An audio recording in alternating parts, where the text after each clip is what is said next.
बहू मैं ऑफिस जा रहा हूँ, दरवाजा बंद अंदर से कर लो और कोई बाहर मत निकलना। जी पापा जी ठीक है। जाओ दीदी आप देख कर आओ पापा गए हैं या नहीं। बाहर आकर देखती है तो ससुर जी ऑफिस जा चुके थे। सुरभि खुशी से फूले नहीं समाती, नाचते हुए रसोई में आती है। चलो जब तक ससुर जी बाहर गए हैं कम से कम तब तक के लिए हम इस पिंजरे में रहकर भी इससे आजाद हैं। दोनों बहुएं मजे से कानों में कॉर्ड्स लगाकर गाना सुनते हुए नाचते हुए काम करने लगती हैं। सास और दादी सास भी बहुओं को देखकर खुश थीं। तभी ससुर जी घर में आते हैं। बहू, अरे ओ बहू, कहाँ हो? चिराग बहुओं को आवाज लगाता है, लेकिन कानों में कॉर्ड्स की वजह से बहुओं को आवाज सुनाई नहीं देती और वो बहुओं को ढूंढते हुए रसोई तक आता है। रसोई में दोनों बहुओं के सिर पर पल्लू नहीं था। वहीं दोनों मजे से नाच कर काम कर रही थी। ये देखकर चिराग का माथा घूम जाता है और वहीं बहुओं की क्लास लग जाती है। ये क्या तमाशा लगा रखा है तुम लोगों ने? हाँ, घूंघट सिर पर है नहीं है, कानों में ये क्या ठूंस रखा है? यही संस्कार दिए हैं तुम्हारे मायके वालों ने? हाँ, मेरे घर में ये नाच गाना चलेगा? पापा जी वो आप ऑफिस चली गई थी तो सोचा काम करते करते थोड़ा गाना सुन ली। गलती हो गई पापा जी। पापा जी माफ कर दीजिए, आगे से ऐसा नहीं होगा। हम बस थोड़ी देर खुश हो रहे थे। खुश? अरे खुश रहना है तो मायके में रहो। यहाँ कायदे से रहोगी तो फायदे में रहोगी। ये घर कोई मेला नहीं है जहाँ मन हुआ नाच लिया, मन हुआ घूंघट उतार दिया। अरे मेरे जाने के बाद घर में यही सब होता है क्या? जी वो बच्चियां हैं अभी, थोड़ा मन बहलाने के लिए। तो गंधा, तुम्हारी ही ढील का नतीजा है ये। घर की औरतें अगर लगाम छोड़ दें तो घर बिगड़ते देर नहीं लगती। और अम्मा आप भी देखती रहती हैं ये सब क्या? बेटा हमने तो सोचा थोड़ी देर मुस्कुरा लेंगी तो क्या बिगड़ जाएगा। बिगड़ता है अम्मा, इज्जत बिगड़ती है। औरतों को जितनी आजादी दोगे उतना सिर पर चढ़ेंगी। ये घर है, पिंजड़ा नहीं है, लेकिन नियम से रहना पड़ेगा। पापा जी हम सच में बस काम ही कर रहे थे, हमें नहीं पता था आप लौट आएंगे। हाँ, मैं तो बस नाम का मालिक हूँ इस घर का। मेरे जाने के बाद तुम सब आजाद परिंदे बन जाती हो। आज के बाद अगर घूंघट नहीं दिखा तो ठीक नहीं होगा। जी पापा जी आगे से ऐसा नहीं होगा। दोनों बहुएं रोते रोते अपने काम में लग जाती हैं। सास और दादी सास भी चुपचाप सिर झुका लेती हैं। घर का माहौल बोझिल हो जाता है। उसी समय घर का सबसे छोटा बेटा रोशन पार्क में अपनी गर्लफ्रेंड कीर्ति के साथ बैठा होता है। रोशन अब बहुत हो गया, हम कब तक ऐसे छुप छुप कर मिलते रहेंगे? मैं तुमसे शादी करना चाहती हूँ। कीर्ति मैं भी चाहता हूँ, लेकिन तुम जानती हो मेरे घर वाले कैसे हैं, वो कभी नहीं मानेंगे। अगर नहीं मानेंगे तो फिर मेरे सामने सपने क्यों दिखाए? टाइम पास चल रहा है क्या? मेरे घर में तो सबको पता है तुम्हारे बारे में। मैं किसी की छुपी हुई कहानी नहीं बनना चाहती। प्लीज कीर्ति शांत हो जाओ। तुम जानती हो ना मैं तुमसे कितना प्यार करता हूँ। तुम्हारे ये बोल्ड नेचर, तुम्हारी सेल्फ डिपेंडेंसी, यही तो वजह है कि मैं तुम पर फिदा हूँ। प्यार करती हो तो साथ खड़े रहो, डर कर पीछे मत हटो। मैं किसी के पिंजरे में बंद होने के लिए पैदा नहीं हुई हूँ रोशन। हम शादी करेंगे लेकिन कोर्ट मैरिज। पापा को पता चला तो बवाल हो जाएगा, घर में तूफान आ जाएगा। मुझे डर नहीं है, अगर तुम्हें है तो साफ बोल दो। नहीं कीर्ति, मैं डरता हूँ तुम्हें खोने से। मैं तुम्हें इस घर में लाऊंगा, लेकिन धीरे धीरे सब संभालना पड़ेगा। ठीक है, लेकिन याद रखना मैं किसी की चुप रहने वाली बहू नहीं बनूंगी। रात का समय होता है, घर में खाने की तैयारी चल रही होती है। अरे सुरभि दीदी, मैं दोपहर में छत पर गेहूं सुखाने डाली थी, उतारना भूल गई। अब रात हो गई है, अगर ससुर जी को पता चला तो बहुत डांट पड़ेगी। मैं जल्दी से लेकर आती हूँ। मेघा धीरे से छत पर जाती है, तभी पवन देख लेता है। ये कोई समय है क्या छत पर आने का? शाम होते ही घर के बाहर नहीं जाना है, छत पर भी नहीं। वो गेहूं भूल गई थी इसीलिए। अगली बार ये सब नहीं चलेगा, घर के नियम याद रखो। मेघा सिर झुकाकर नीचे आती है। खाने का समय होता है। बहुओं सबका खाना परोसती हैं। पहले मर्द खाएंगे फिर तुम लोग। जी पापा जी। सब मर्द और घर के बड़े खाना खा लेते हैं। उनकी झूठी थालियां बहुओं के सामने रख दी जाती हैं। चलो दीदी खा लेते हैं, यही हमारी किस्मत है। दोनों बहुएं झूठी थाली में खाना लगाने लगती हैं। सुरभि दीदी, कभी कभी ऐसा लगता है हम इंसान नहीं हैं, बस इस घर के नियमों में बंधे कहती हैं। हाँ मेघा, हमारा ससुराल पिंजरा है जिसमें हम फंस गई हैं। सांस भी लेते हैं तो इजाजत लेकर। क्या हमारी जिंदगी ऐसे ही गुजरेगी? शायद कोई आएगा जो ये पिंजरा तोड़ेगा। दोनों बहुएं चुपचाप आंसू बहाती हैं और घर में सब सो जाते हैं। लेकिन उस पिंजरे में कैद उनकी खामोश चीखें गूंजती रहती हैं। घर में दिन ऐसे ही बीत रहे थे, नियम, बंदिशें और हर सांस पर पहरा। बहुओं की दुनिया रसोई और चार दीवारी तक सिमटी हुई थी। एक दिन दोपहर का समय था। मेघा, आज सुषमा आंटी के बेटे आरव का जन्मदिन है।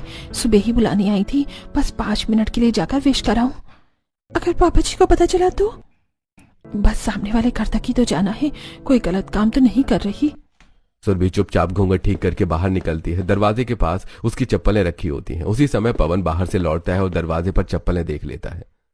ये चप्पल किसकी है बाहर? जी वो सुरभि दीदी की। कहाँ गई है वो? किसकी इजाजत से? तभी सुरभि वापस आती है, हाथ में छोटा सा गिफ्ट रैपर। वो सामने सुषमा आंटी के बेटे का जन्मदिन की बधाई देने के लिए गई थी। बहुत उड़ने लगी हो भाभी, किसने कहा बाहर जाने को? औरतों को घर में रहना चाहिए। आज जन्मदिन, कल कोई और बहाना, ये घर सराय नहीं है।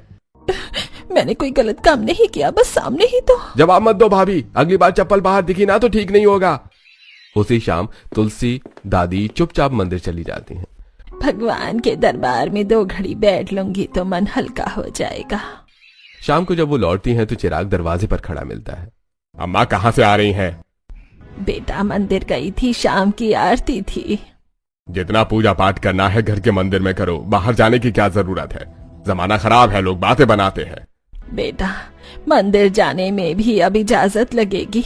हाँ अम्मा, इस घर में हर चीज नियम से होगी। सुरभि दीदी सब्जी नहीं है, आज क्या बनाएंगे? मैं जल्दी से बाजार से ले आती हूँ। सुरभि दुपट्टा ओढ़कर बाजार जाती है और लौटते समय राजीव देख लेता है।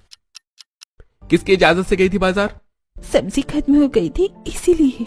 हमें बोल देती, खुद से फैसला लेने की जरूरत नहीं है। बाहर जाना तुम्हारा काम नहीं, दोबारा बाहर दिखी ना तो हाथ पैर तोड़कर घर में बैठा दूंगा। जी। घर की बेटी नीता पर भी सख्ती कम नहीं थी। पापा कॉलेज का प्रोजेक्ट है, लाइब्रेरी में रुकना पड़ेगा। अरे जितना पढ़ना है कॉलेज में पढ़ो, सीधा घर आना। और हाँ, किसी लड़के से बात करते देखी ना तो अच्छा नहीं होगा। जी पापा। रोज चिराग और राजीव नीता को कॉलेज से लेने जाते। पड़ोसी खड़े होकर बातें बनाते। देखा, नीता को ऐसे ले जाते हैं जैसे कोई कैदी हो। इस घर की औरतें तो सच में पिंजड़े में है। ऐसे ही दिन बीतते रहे। उधर कीर्ति और रोशन ने फैसला कर लिया। रोशन अब और इंतजार नहीं, हम कल कोर्ट मैरिज करेंगे। ठीक है, जो होगा देखा जाएगा। अगले दिन दोनों कोर्ट में शादी कर लेते हैं। कीर्ति ने जीन्स और टी शर्ट पहनी होती है, लेकिन सिर पर लाल चुनरी भी रखी है। घर चले? हाँ, अब जो होगा साथ चलेंगे। घर का दरवाजा खुलता है, सबकी नजरें उनकी ओर उठती हैं। ये क्या है रोशन? ये लड़की कौन है? पापा, ये कीर्ति है, मेरी पत्नी। शादी बिना बताए? अरे इतनी हिम्मत, कोर्ट मैरिज और ये पहनावा, जीन्स टी शर्ट में बहू आएगी मेरे घर? पापा जी, कपड़ों से इज्जत नहीं होती, सोच से होती है। और मैं इस घर की बहू हूँ, सिर पर चुनरी भी है। मेरी इजाजत के बिना इस घर में कोई कदम नहीं रखेगा। पापा, मैंने शादी की है, अब कीर्ति मेरी जिम्मेदारी है। आज से तुम दोनों का मुझसे कोई रिश्ता नहीं है। रिश्ता खून से नहीं, सम्मान से चलता है पापा जी। और मैं यहाँ किसी पिंजरे में रहने नहीं आई हूँ। अगर बहू बनूंगी तो बराबरी से। घर में सन्नाटा छा जाता है। मेघा और सुरभि की आंखों में पहली बार उम्मीद की चमक दिखती है। शायद यही है वो जो पिंजरा तोड़ेगी। शायद अब हमारी जिंदगी बदलेगी। तुम्हें जरा भी शर्म नहीं आई? पापा, हमने कोई गलत काम नहीं किया। हम एक दूसरे से प्यार करते हैं। प्यार? अरे प्यार के नाम पर घर की इज्जत दांव पर लगा दी। और तुमने मेरे बेटे को फंसा लिया। पापा जी, बातों का ध्यान रखिए। मैंने किसी को नहीं फंसाया, हमने अपनी मर्जी से शादी की है। ओहो, बड़ी तेज जुबान है, अभी आई नहीं और जवाब देने लगी। इस घर में औरतें सिर झुकाकर रहती हैं, यहाँ आंख दिखाने की जरूरत नहीं है। आंख दिखा नहीं रही, बस सीधा देख रही हूँ, क्योंकि अब मैं इस घर की बहू हूँ और आधिकारिक तौर पर आई हूँ, भागकर नहीं। अगर मेरे नियम नहीं मानोगे तो अभी निकल जाओ यहाँ से। माफ कीजिए पापा जी, मैं कहीं नहीं जाऊंगी। ये मेरा भी ससुराल है, मेरा भी हक है यहाँ। अगर मेरे साथ कुछ गलत हुआ तो मैं भी केस कर सकती हूँ, कानून भी जानती हूँ और अपने हक भी। अरे बहू, ये कैसी बात है? मम्मी जी, मैंने अपने माँ बाप से छुपकर शादी नहीं की। हमने समाज के सामने कानून के तहत शादी की है। अब इस रिश्ते को आप लोगों को स्वीकार करना ही होगा। घर में सन्नाटा छा जाता है। चिराग समझ जाता है कि अब मामला हाथ से निकल चुका है। बाहर मोहल्ले में बात फैल गई तो बदनामी होगी। ठीक है, रहो यहाँ, लेकिन इस घर के नियम मानने होंगे। नियम अगर इंसानियत के खिलाफ नहीं होंगे तो जरूर मानूंगी। मजबूरी में ही सही, लेकिन कीर्ति का गृह प्रवेश तय होता है। दरवाजे पर कलश रखा जाता है। बहू दाहिने पैर से कलश गिराना। जी दादी जी। कीर्ति घर में कदम रखती है। उसके चेहरे पर डर नहीं, आत्मविश्वास है। कमरे में आते ही रोशन बात करता है। कीर्ति, तुम्हें पापा से इतनी सख्ती से बात नहीं करनी चाहिए थी। रोशन, अगर मैं अभी नहीं बोलती तो जिंदगी भर चुप रहना पड़ता। अब ये मेरा भी घर है, मैं सब संभाल लूंगी, लेकिन झुककर नहीं, समझदारी से। बस घर में शांति बनी रहे। शांति डर से नहीं, सम्मान से आती है। अगले दिन पहली रसोई की रस्म थी। सुबह से ही माहौल अजीब सा था।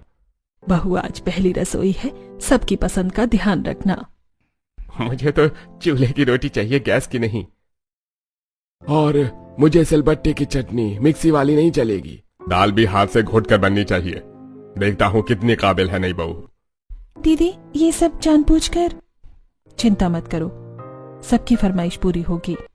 रसोई में कीर्ति पूरी मेहनत से जुट जाती है। चूल्हा जलाती है, हाथ में मसाले पीसती है, आटा गूंथती है। तुमने ये सब कब सीखा? जिंदगी ने सिखाया। उड़ान भरने वाली लड़की को जमीन पर चलना भी आना चाहिए। दोपहर का खाना तैयार हो जाता है। सब डाइनिंग टेबल पर बैठते हैं। पापा जी, आपके चूल्हे की रोटी और ये रही सिलबट्टे की चटनी। स्वाद तो ठीक है, बुरा नहीं है। तभी चिराग नजर उठाकर देखता है। ये क्या, घूंघट कहाँ है? पहली रसोई में ऐसे बैठती हैं बहुएं? और खाने की टेबल पर हमारे साथ? पहले हम खाएंगे। कीर्ति चुपचाप उठ जाती है, बिना जवाब दिए घूंघट ले लेती है। जी। सबके खाने के बाद घर की औरतें साथ बैठती हैं। देखा ना, यही हाल है यहाँ। हम तो आदत डाल चुके हैं। आदत बदलनी पड़ेगी। ये घर जेल नहीं है और हम कैदी नहीं। बहू धीरे बोलो। मम्मी जी कब तक डरेंगी? ये घर सिर्फ मर्दों का नहीं, हमारा भी है।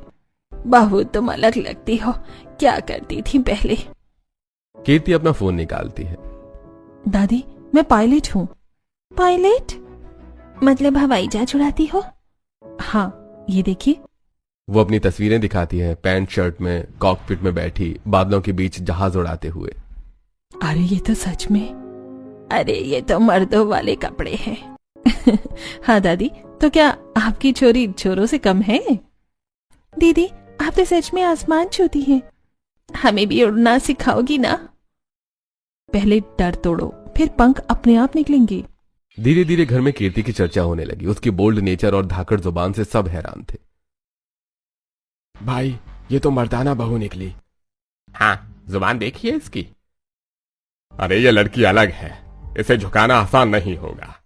घर की औरतों के लिए कीर्ति उम्मीद बन चुकी थी और घर के मर्दों के लिए चुनौती। बहू तू आई है तो लगता है इस घर की हवा बदलेगी।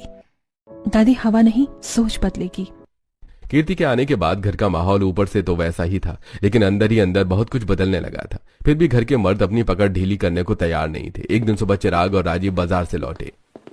बहू ये तुम्हारे लिए साड़ी लाया हूँ। हमारी घर की बहुएं ऐसे ही कपड़े पहनती हैं। ये जीन्स टी शर्ट अब अलमारी में ही रहे तो बेहतर है। धन्यवाद पापा जी, लेकिन कपड़े इंसान की पहचान नहीं होती। फिर भी आपकी पसंद का सम्मान करूंगी। सम्मान करना ही पड़ेगा। इस घर में अपनी पसंद से ज्यादा घर की मर्यादा चलती है। कीर्ति अभी के लिए मान लो ना।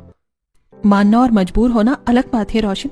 मैं पहन लूंगी, लेकिन सिर्फ इसलिए कि मैं चाहती हूँ, डर की वजह से नहीं। कुछ दिन ऐसे ही बीतते रहे। कीर्ति साड़ी पहनती है, लेकिन चाल वही आत्मविश्वास वाली रहती है। उसकी आंखों की चमक कम नहीं होती है। मोहल्ले में भी चर्चा शुरू हो चुकी थी। देखो एक और बहू इस घर में कैद हो गई, बेचारी की हंसी भी छीन लेंगे। अरे नहीं सुषमा, ये वही मर्दानी बहू है ना जो आसमान में उड़ती है। ये पिंजड़े में कैद होने नहीं, पिंजड़ा तोड़ने आई है। मैंने तो उसे डाइनिंग टेबल पर मर्दों के साथ बैठते देखा है। बड़ी हिम्मत है लड़की में। काश हमारे घरों में भी ऐसे कोई होती। घर के अंदर पाबंदियों की लंबी लिस्ट थी। छत पर जाने की पाबंदी, फोन पर हंसकर बात करने की पाबंदी, पहनावे पर पाबंदी, खुलकर बोलने पर पाबंदी। एक दिन कीर्ति छत पर चली गई। कीर्ति कितनी बार कहा है शाम के बाद छत पर मत जाया करो। जेठ जी शाम नहीं हुई है और छत इस घर का ही हिस्सा है। बाहर नहीं गई हूँ मैं। बहू ज्यादा बहस मत किया करो। औरतों को इतनी आजादी अच्छी नहीं लगती। आजादी अच्छी लगती नहीं, जरूरी होती है। औरत को भी उतनी ही जितनी मर्द को। एक दिन कीर्ति अपनी सहेली से फोन पर हंसकर बात कर रही थी। अरे इतनी जोर से हंसने की क्या जरूरत है? घर की बहुएं ठाके नहीं लगाती हैं। पापा जी, हंसी इंसान की पहचान होती है। अगर उसे भी रोक दे तो जिंदगी बोझ बन जाती है। इस घर के नियम अलग हैं। नियम अगर खुशी छीन ले तो उन्हें बदलना चाहिए, तोड़ना नहीं, सुधारना चाहिए। धीरे धीरे कीर्ति ने अपने हक से डाइनिंग टेबल पर बैठना शुरू कर दिया। एक दिन दोपहर के खाने पर, मम्मी जी मैं भी यहीं बैठकर खाऊंगी सबके साथ। अब बहुएं भी मर्दों के साथ बैठेंगी? ये नया रिवाज है क्या? रिवाज नहीं, बराबरी है। खाना सबने मिलकर बनाया है तो खाएंगे भी साथ। तुम सच में अलग हो। अलग नहीं पापा जी, बस चुप नहीं हूँ। बाकी दोनों बहुएं दूर खड़ी देख रही थीं। काश हम भी बैठ पाते साथ ऐसे। एक दिन बैठेंगे, देखना। घर के मर्द अब खुलेआम उसे मर्दाना बहू कहने लगे। अरे हमारी मर्दाना बहू आ गई, इसे तो बेटा होना चाहिए था। तो समझ लीजिए घर में एक बेटा और बढ़ गया। फर्क बस इतना है कि मैं बहू भी हूँ। तुम सच में सबको जवाब देना जानती हो? जवाब नहीं रोशन, अपनी जगह लेना चाहती हूँ। सास, दादी और बाकी बहुएं भी अभी भी दबकर रहती थी, लेकिन उनके अंदर भी कुछ जागने लगा था। एक रात रसोई में, बहू तुमसे एक बात पूछूं? जी मम्मी जी। क्या सच में औरत मर्द के बराबर खड़ी हो सकती है? क्यों नहीं, बस उसे खुद पर भरोसा होना चाहिए और साथ में थोड़ी हिम्मत। हमारे जमाने में ये सोच भी नहीं सकते थे। मुझे सिलाई का कोर्स करना है पर हिम्मत नहीं होती कहने की। मुझे भी बाहर जाकर कुछ सीखना है। तो कहो, डरना बंद करो। बदलाव एक दिन में नहीं आता, लेकिन शुरुआत करनी पड़ती है। उस रात चारों औरतें पहली बार खुलकर हंसी। आवाज धीमी थी लेकिन दिलों में उम्मीद की गूंज तेज थी। हम सब मिलकर इस घर में बदलाव लाएंगे, धीरे धीरे, बिना तोड़े, समझाकर। हाँ, अब बहुत हो गया। मैं कल ही पवन जी से कोर्स की बात करूंगी और मैं भी राजीव जी से। बहू तो सच में पिंजरा तोड़ने आई है। दादी, पिंजरा तोड़ने से पहले उसमें रहने वालों को उड़ना सिखाना पड़ता है। घर के मर्द अभी भी सख्त थे, पाबंदियां अभी भी थीं, लेकिन अब औरतों के मन में डर से ज्यादा चाहत थी। मोहल्ले में चर्चा बदल चुकी थी। देखा, वो मर्दाना बहू सच में अलग है। लगता है उस घर की हवा बदलने वाली है।